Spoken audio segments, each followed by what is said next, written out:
Dating as a bigger girl is hard, and it's even harder to explain to people because you really don't get it unless you've lived it. I felt this way my whole life, especially when it comes to talking about dating with like friends and family.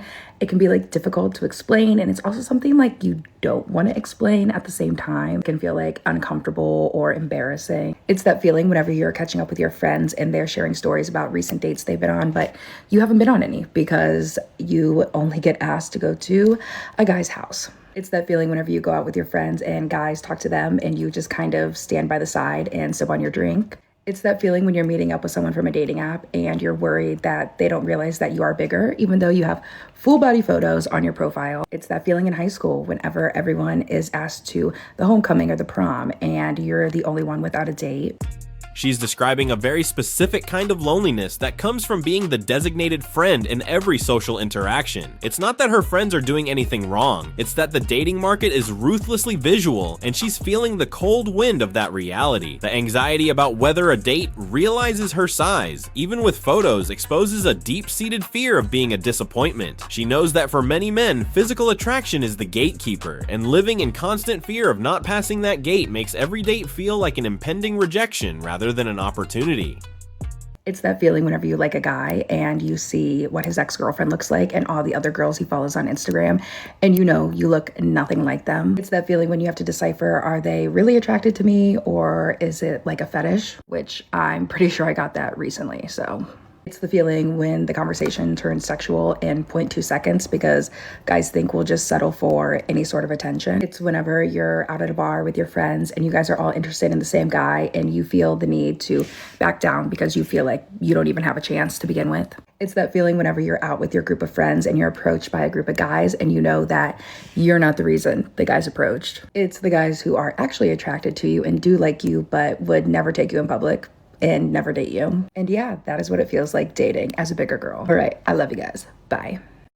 The realization that she's being viewed as a sexual option but not a romantic candidate is the hardest pill to swallow. Men who turn the conversation sexual in seconds aren't doing it by accident. They're doing it because they've calculated that her self-esteem is low enough to accept it. But let's be honest here. This applies to both men and women. Unless you have a legitimate medical condition that literally prevents you from losing weight, this is your own fault. I know body shaming isn't the goal, but if you've been dealing with this for years and made no effort to change, it signals a massive lack of discipline and self-care. There was a time years ago where the decision should have been to hit the gym instead of going for seconds. You can't expect the market to adjust to you if you refuse to adjust yourself.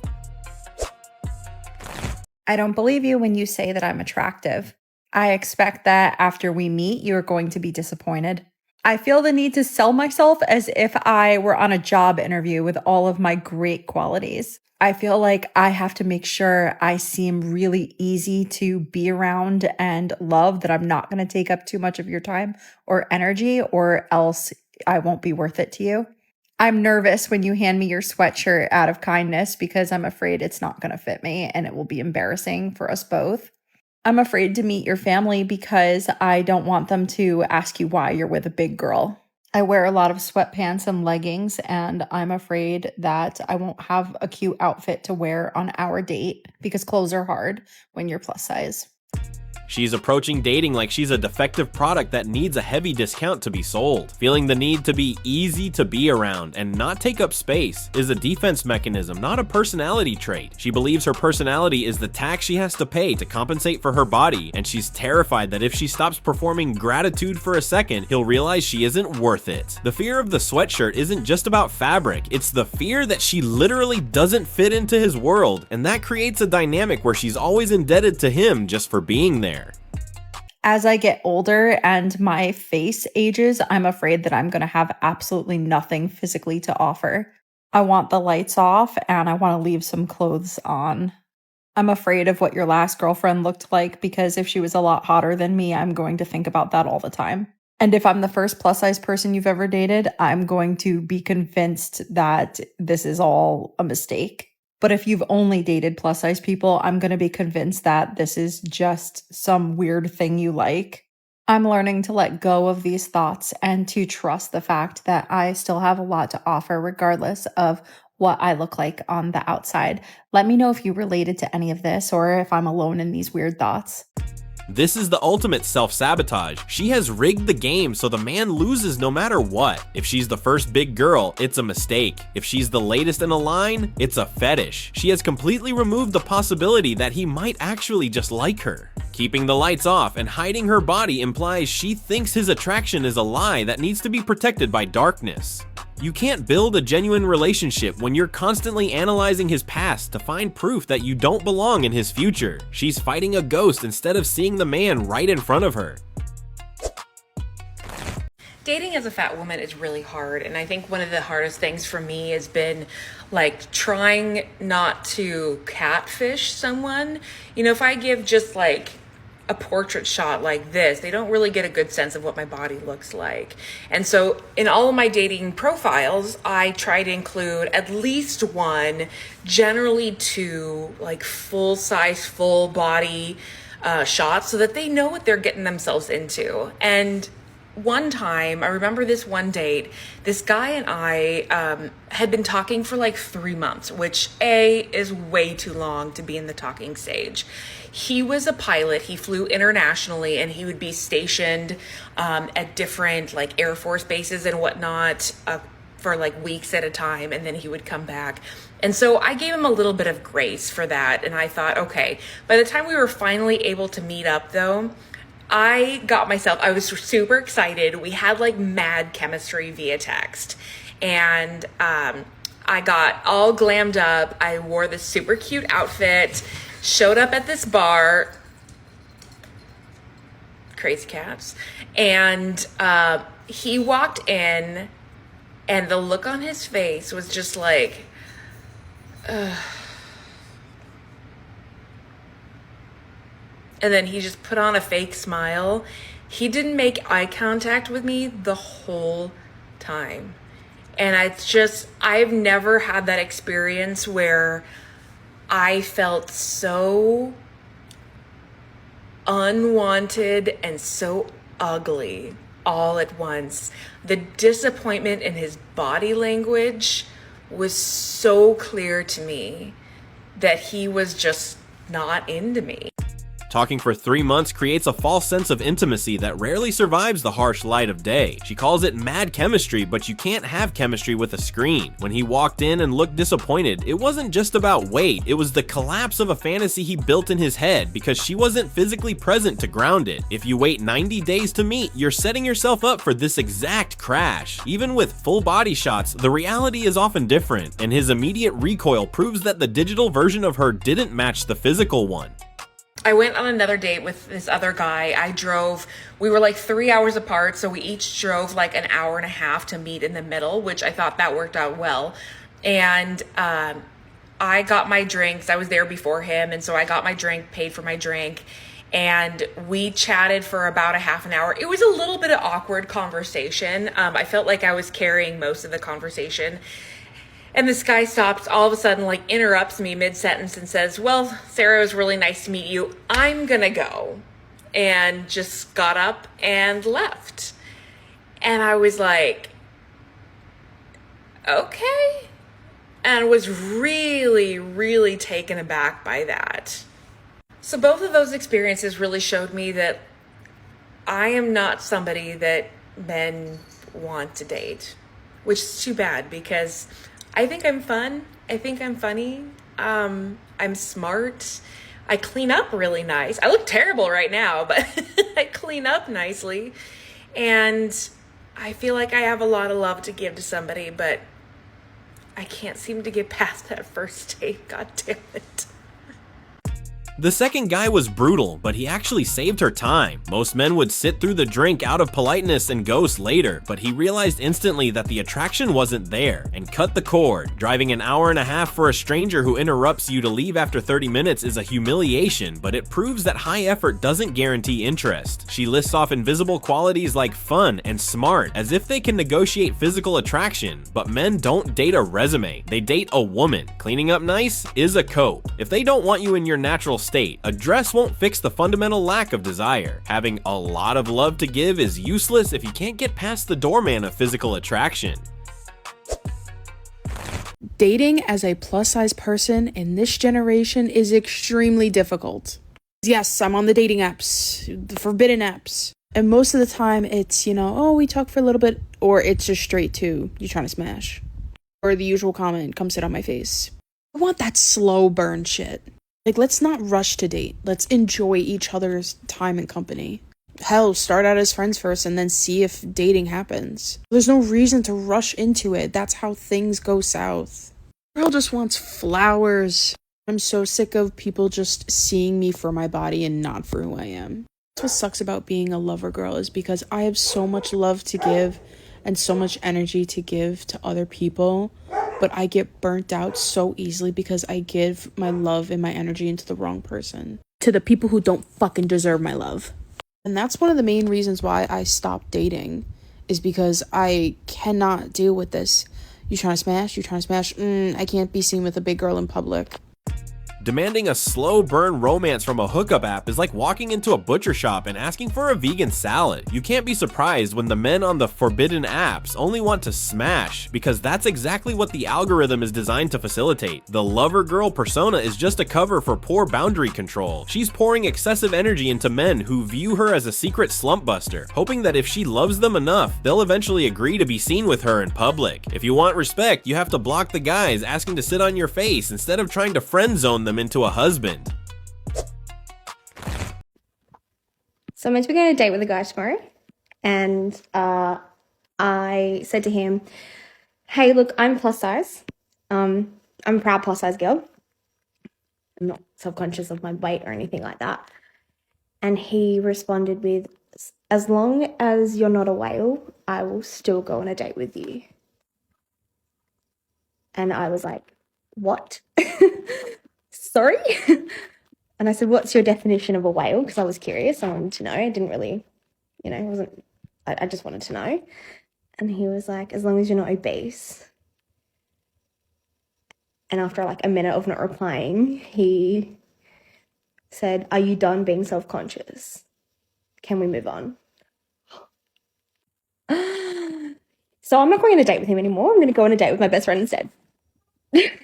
Issuing a warning label about your body before a date is the opposite of confidence. It's damage control. The guy's whale comment was undeniable disrespect, but it was also a brutally honest preference. He clearly doesn't want to date someone obese, and her need to clarify the definition shows she knows she's on the borderline. He clocked her insecurity instantly. Canceling was the right call, but retreating to the best friend is just seeking validation from someone on the payroll. She wants a cheerleader, not a partner who challenges her reality. Chronically single, anxious attachment, and being plus size creates a really fun time when you're in your 30s trying to find someone, and you've been chronically single your whole life and you attributed that because you're plus size, and then they always leave, so then that creates anxious attachment. I sound like a keeper. That just sounds great on paper.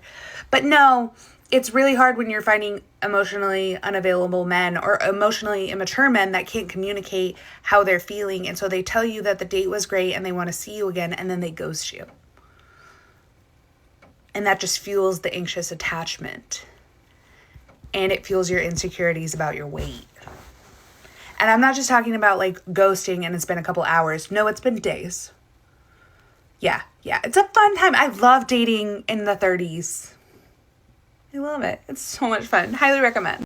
Introducing yourself with a trifecta of chronically single, anxious attachment, and plus size is less of a bio and more of a threat. Blaming men for being emotionally unavailable is just a cope for the fact that they became unavailable the second they sensed the desperation. Ghosting after a great date isn't a communication failure. It's a survival tactic. They say whatever is necessary to leave the date without a scene, then vanish to avoid the emotional labor of explaining rejection to someone who clearly can't handle it. She's convinced her body is the deal breaker, but the frantic need for reassurance is the real attraction killer. Men aren't leaving because of the size of her waist. They're leaving because of the weight of her baggage. Okay, so I am a plus size girly and I'm on Hinge. And last night I was giving my Hinge like a little, okay, sorry, that was gross, a little revamp, like redoing my pictures. I don't know, it was just time for a refresh. So I took a screenshot of all my pictures, put it into ChatGPT, and I was like, what do you think of these? And she approved, but she gave me like a new order, like how to rearrange them, which by the way, highly recommend because she ate.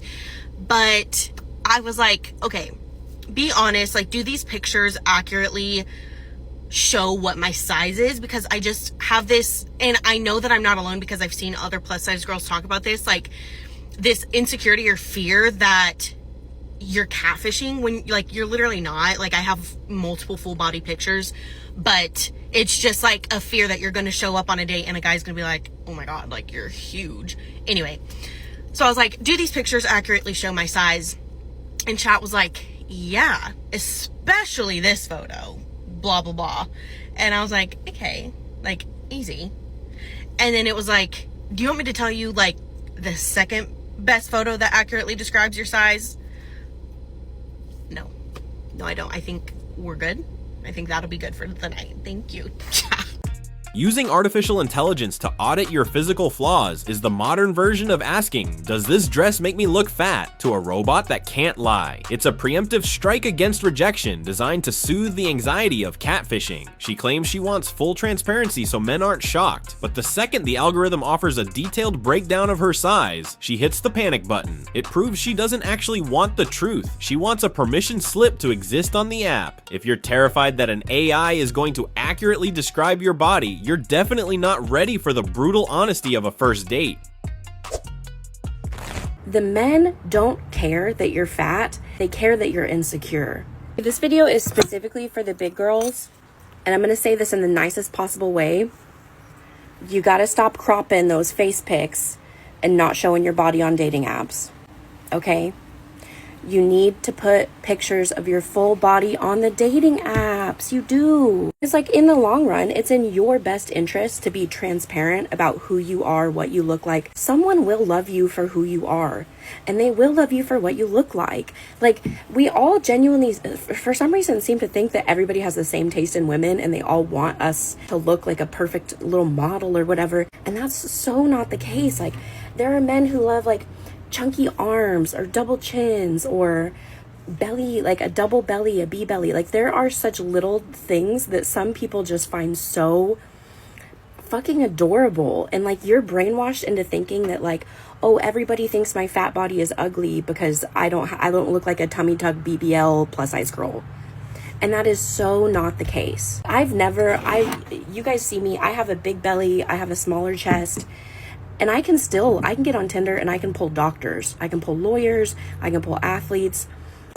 Telling women to stop hiding their bodies is the only solid piece of advice here, but the rest is pure fantasy. She's convincing herself that high-status men, doctors, lawyers, athletes, are actively hunting for double chins and B-bellies because they find them adorable. That's a massive coat. Pulling these men for a night is vastly different from securing a commitment. They overlook the wait because it's 2 a.m. and they're horny. Confusing sexual access with genuine desire is how you end up in a situationship for 5 years.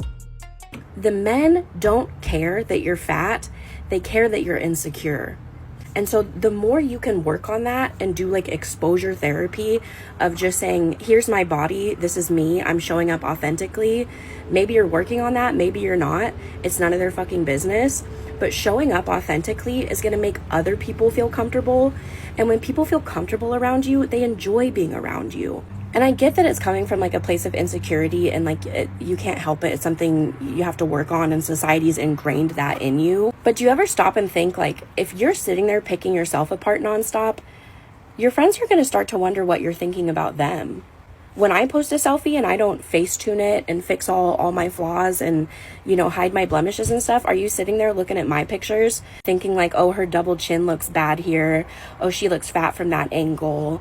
Like, would you ever say that shit about me? Then why the fuck are you saying it about yourself? You know that shit is whack. You know that shit is whack. You're hot. You're fat. You're hot. Show it off. You are gonna land some fucking fine ass men's. And don't even get me started on the lesbians, because lesbians love a big girl. Every time I post a thirst trap, it is all the lesbians in my comments asking me to marry them and shit. The lesbians love a fat bitch. So if you're gay, you gotta be putting hella full body pics on those apps, because you'll have those women, the U-Hauls will be lined up outside your house, ma'am. I'm telling you. Claiming that men don't care about weight is just factually incorrect. Biology doesn't care about your exposure therapy. While confidence is better than insecurity, confidence alone doesn't turn a lack of physical attraction into a marriage proposal. If you have to convince yourself that your friends don't judge you to feel better, that's fine. But the dating market is a cold, hard meritocracy. Strangers don't have the loyalty of friendship, they have eyes. You can post all the full body pics you want, but don't be shocked when the fine ass men aren't lining up just because you finally decided to stop cropping your photos.